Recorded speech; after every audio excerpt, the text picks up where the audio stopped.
Whirling Assault Martial Artist as League Starter looks incredible and easy to play while staying tonky. All the Ascendancy node that this class has to offer is just insane. This will be insanely strong from your first Ascendancy node till the new endgame. This is my Whirling Assault Martial Artist Monk League Starter. Whirling Assault makes your character to start spinning and dealing huge AoE damage around you. This skill hits multiple times with a single attack. Later on, this will be very important for us. We are adding different buffs that will increase our damage significantly. By mapping, you will use charge staff. You need for this one power charges. This will add huge lightning damage to our attacks. The more power charge you have, the better will be the extra damage. You also shooting out shockwaves that is also damaging the enemies as well. Don't worry, this buffs has a 40-second or more duration, so you don't need to spam it too often. The way we generating power charges is also very simple. Using Devour ability, you can eat a corpse or cool down the enemies and you will gain a power charge. While we clearing, we can use Mantra of Destruction to gain extra chaos damage, and the more you kill with one single attack, stronger will be the buff. This is why it's very important the Whirling Slashes hits multiple times in a big area, so most of the time you want a little bit more dense areas when you're using this ability. On boss fights, you will use Tempest Bell. This will give you additional damage source. A Warcry, namely Infernal Cry for extra fire damage. With this combo you can kill bosses under a few seconds. This is also getting buffed next league with the bell limit. Now you can have 3 bell down at the same time instead of 1. What Martial Artist gives us? Way of the Stone Fist, this will be one of the strongest Ascendancy node in the game in my humble opinion. All of the stuff that is this Ascendancy node gives you, it's way too much in my opinion, and I kinda expected they will pre-nerf it before the league is started, but there is no information about it. So right now this looks like this will be an absolutely powerhouse for extra damage, tonkiness, or survivability or quality of life improvements. Hollow Focus, this is the Ghost Bell that is coolable and stunnable. Good for sustaining charges and rage. You can use the Devour ability on it as well if you need more power charges. Especially this is good in the boss fight in my opinion. Hollow Resonance, another bell. Every time you deal a crit, this bell will damage around you. Good for utility, such as like blind, exposure, shock, and rage build up as well. And I'm planning to use this one to generate rage, blinding the enemies, so we can have the opportunity to use such as like blindside for the last 2 that I'm planning to use, one for early game and one for the end game. Holophone we are getting used in my opinion in the early and in the mid game. You can use almost any attack skill with this channeling ability, and you want to have power charges for it because it can consume a power charge and it will summon additional image of yourself. And basically this is a very huge signal target damage multiplier if you can keep up the power charges. Now the only problem is early on and in the mid game the power charge generation. Maybe it would be annoying, especially because you don't have the access to Ality Chimes, and also Ality Chimes will be maybe kind of expensive this league because majority of the, literally all of the league starter builds that I've seen so far, they want to use it, so maybe it will be expensive. So maybe I will not even taking the Hollow Form at all because it will be maybe clunky to use, but of course I will test out as well. The other option is maybe for late game the Runic Meridians. You can tattoo runes onto your body, gaining additional rune only socket. You will have 5 additional sockets for total, which is kinda good honestly, and especially this is a late game oriented Ascendancy node in my opinion, because don't forget guys, we were getting 150 new runes for Ascendancy node, and we can use that one as well, so we're not sacrificing defensive or offensive side, we were just gaining benefits from this, although once again this is just for the end game. I also set up a full mobilities guide for this build with step-by-step leveling, gem progression, and also early and mid-game and late-game as well. Additional informations such as like my solo self-found test character that you can watch it if you really want to see how this is really looks like in the very early game, so literally when you're hitting maps or in the acts. And also there is a few additional information about the Martial Artist and when can use the Whirling Assault, power charge generation, and the campaign bonuses, and the positives and the negatives for the build. Before we starting the leveling section, I want to tell you, you can level anything that you prefer. This is not written in stone that you will see or hear here. It's up to you what you really prefer. This is how I was doing in my test run. If you have a preferred leveling method, please use that one. On Act 1, Monk is an absolutely terrible character. I'm not kidding you guys. So it's very, very weak before you getting your holopalm. And also your first 6 level will be absolutely hard because sadly the quarters of skills is just bad.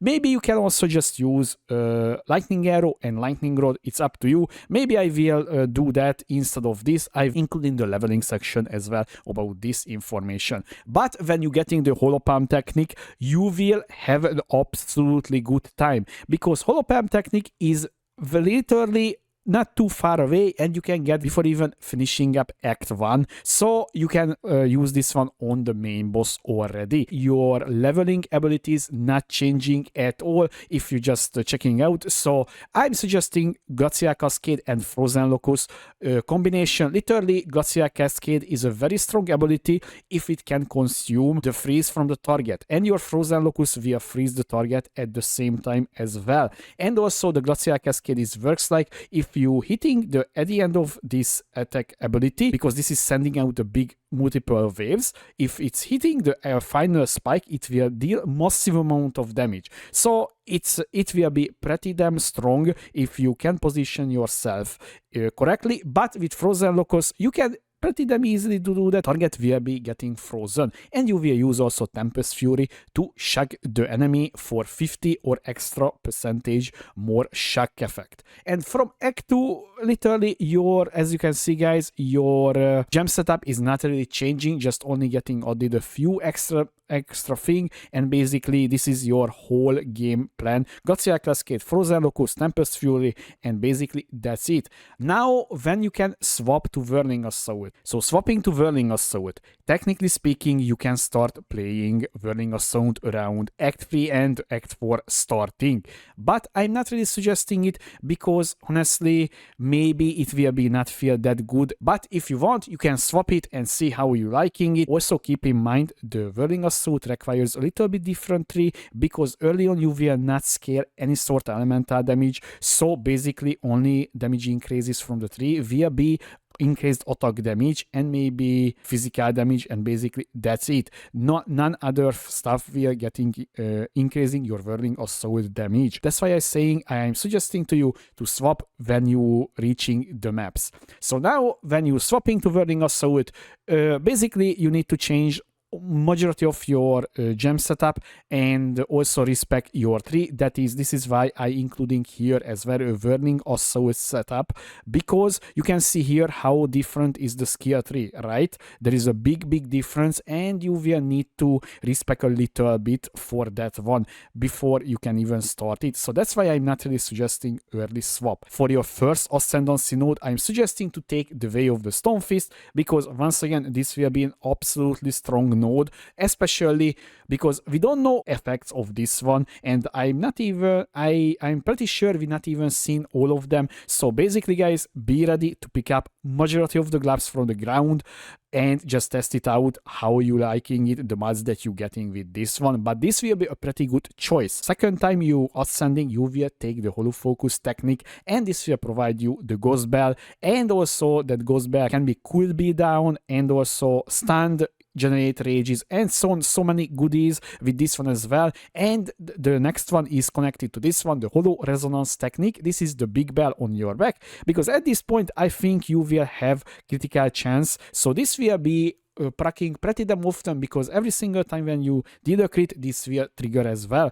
And once again, for the last one guys, it's kind of up to you. So I'm planning to use the Hollow Form technique for first, because I want to test out how it feels to generate power charge constantly, and then channel your ability and then rise and repeat. So we will see how it feels like. But if it's not that good or just clunky to use, then maybe it will be much better to use the Runic Meridians, because this is just free power, right? So you basically can get defensive, offensive at the same time for this one. Also, I want to talk about a few words about the gems, guys, because when you enter into the maps, you will swap to Whirling Assault, right? So on Whirling Assault early on, Rage Free, Heft, Ancestral Core, and Magnifying Aura, and you need to swap this one to Concentrated Effect when you doing boss fights. And basically this is how it looks like, because honestly maybe the Rage Free can be swapped out if the bell on your back will generate enough rage. It needs to be tested out, okay? So that's why it's here, but if it needs, I will be updating this one. And you will still using Herald of Ash and also Devour as well, and also you will use Rend, because if you don't know this one, when you consuming a power charge with your Rend, it will gain you a buff. That buff will carry you over to your Whirling Assault and your charge staff as well, so that is kind of good for clear and single target damage as well at the same time. And on single target you will drop down Tempest Bell with Heavy Swing, Rage Force 2 and Close Combat. But once again guys, we will see how it feels like the new bell on our back, and this can change up the links as well, and I will update it. And on boss fights guys, you also need to use Infernal Cry before you starting spinning with your Whirling Assault, because this is empowering your next Whirling Assault hits, because this is why it's pretty important Whirling Assault hitting multiple times. So basically you will getting a pretty hefty amount of extra damage from this, so don't forget to press it. And also Mantle of Destruction, once again, this will give you a lot of extra chaos damage and also a lot of extra chaos damage additionally when you killing enemies. And as I mentioned, we will use Charge Staff as well with prolonged duration, shock and heightened charges. This will provide you a pretty hefty amount of extra damage, shock as well, and also it will shoot out shockwaves that is damaging the enemies. I will traveling on the league start weekend, but later on Sunday I will back and will start playing the league. Sadly, the delay for 0.5 was a very bad news for me, because I had this whole trip planned from last year and I cannot delay. I just letting you know the first build updates will be getting a little bit later than normal. I'm kinda mad for this delay. I worked so hard in the last 2 weeks on the guides and the league starters, so you can guys have a nice league start. Hopefully I will see you on Sunday. Well guys, this is my final edition of the Whirling Assault league starter. Honestly guys, I can't wait to see this one or the Wyvern one, so I have a very hard time to decide which one I will start. Either way, it will be absolutely fun, especially the Way of the Stonefist. Till then guys, I hope you enjoyed this video. If you have any question, please leave a comment below, or you can find me on twitch.tv/Pidget2. Thanks for watching, I was Pidget, see you next time.